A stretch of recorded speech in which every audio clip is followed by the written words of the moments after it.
మీరు వీళ్ళు వైసీపీ నాయకులు ఇలా మాట్లాడారు కదా, మీ ఇదేంటి అని. వైసీపీ సినానిమ్ ఫర్ రక్కస్ అంటే గొడవకు కానీ బూతులు కానీ వాళ్ళు పర్యాయ పదం అయిపోయారు. అంటే నిన్న చూసిన గొడవ జరిగిన తర్వాత నాకు నిజంగా అనిపించింది, గౌరవ ముఖ్యమంత్రి గారు అన్ని సంవత్సరాలు వాళ్ళు ఎలాగా వాళ్ళని తట్టుకొని నిలబడ్డారో ఆయనకి హ్యాట్స్ ఆఫ్ తెలియజేస్తారు.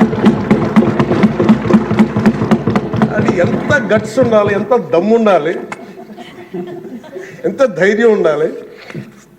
అలాగే నాకు నిన్న గొడవలు జరుగుతుంటే నాకు అనిపించింది, నాకు ఇవే గుర్తొచ్చినాయి అధ్యక్ష. వాళ్ళు ఎప్పుడైతే పేపర్లు విసిరేసి అక్కడ దాకా వచ్చారో నాకు గుర్తొచ్చింది వివేకానంద రెడ్డి గారి హత్య గుర్తొచ్చింది.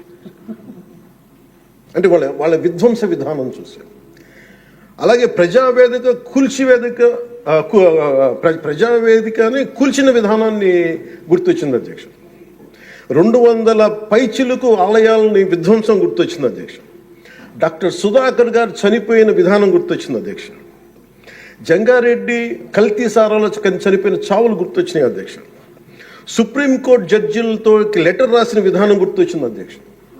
వాళ్ళు చేసిన గొడవకి మన హైకోర్టు, ఆంధ్రప్రదేశ్ హైకోర్టు జడ్జెస్ని సోషల్ మీడియాలో బూతులు తిట్టిన విధానం గుర్తొచ్చింది అధ్యక్ష. సోషల్ మీడియా అబ్యూస్ గుర్తొచ్చింది అధ్యక్ష. పత్రికాధిపతులపై దాడులు గుర్తొచ్చినాయి అధ్యక్ష. రివర్స్ టెండరింగ్ గుర్తొచ్చింది అధ్యక్ష. పాలసీ టెర్రరిజం గుర్తొచ్చింది అధ్యక్ష. స్వయాన మీ మీద జరిగిన టార్చరు, దాడులు, ఇబ్బంది పెట్టిన విధానం గుర్తొచ్చింది అధ్యక్ష. మన అడవుల విధ్వంసం గుర్తొచ్చింది అధ్యక్ష. చంద్రబాబు గారిని 53 రోజులు జైల్లో పెట్టి ఇబ్బంది పెట్టిన విధానం గుర్తొచ్చింది అధ్యక్ష. అమరావతి రైతుల్ని దారుణంగా రక్తాలు ఇచ్చేలా కొట్టి కేసులు పెట్టింది గుర్తొచ్చింది అధ్యక్ష. తిరుపతి కల్తీ లడ్డులు గుర్తొచ్చినాయి అధ్యక్ష. అబ్యూస్ ఆన్ విమెన్ గుర్తొచ్చింది అధ్యక్ష. మన కళ్ళ ముందు వీళ్ళు విధ్వంసం తెలియజేస్తూ ఉన్నారు. వీళ్ళు ఈ స్థాయిలో ఇక్కడ ప్రవర్తిస్తే దానికి సంబంధించి బయట ఇట్లాంటి గొడవలు జరుగుతాయి అధ్యక్ష.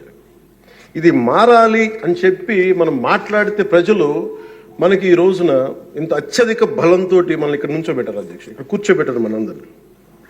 దీనికి గౌరవ ముఖ్యమంత్రి గారు ప్రదేశాలు చెప్తూ ఉంటారు. అలాగే ఇది మినిమం గవర్నమెంట్, ఇది మన నరేంద్ర మోదీ గారు చెప్తారు, గౌరవ ప్రధానమంత్రి, minimum government and maximum governance అని. దాంట్లో భాగంగానే చాలా గ్రేట్ అడ్మినిస్ట్రేటివ్ రిఫార్మ్స్ పట్టుకొచ్చారు. ఈ రోజున వాట్సాప్ గవర్నెన్స్ కూడా ముందుకు తీసుకెళ్ళడానికి ఆయన అనుభవం. అంటే మేము ఈ ప్రభుత్వం చేస్తున్నది అధ్యక్ష, ఎక్కడా కూడా ప్రభుత్వం ప్రజలకి సామరస్యపూర్వకంగా ఉండాలి, ఎక్కువ సానుకూలంగా ఉండాలి, ఎక్కువ బాధ్యతలు పెట్టాలి, ఎక్కువ బరువు పెట్టకూడదు అనే విధంగా గౌరవ ముఖ్యమంత్రి గారి ఆధ్వర్యంలో నడుస్తూ ఉంది ప్రభుత్వం.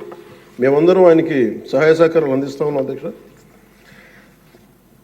Governor his excellency Abdul Nazeer గారికి రాష్ట్ర ప్రభుత్వ అధిపతిగా గవర్నర్ హోదాలో శాసనసభను ఉద్దేశించి రాష్ట్ర అభివృద్ధి భవిష్యత్ నమూనాను దిశానిర్దేశం చేసినందుకు వారికి నా హృదయపూర్వక కృతజ్ఞతలు. అలాంటి ఉన్నతమైన వ్యక్తి ఇస్తున్న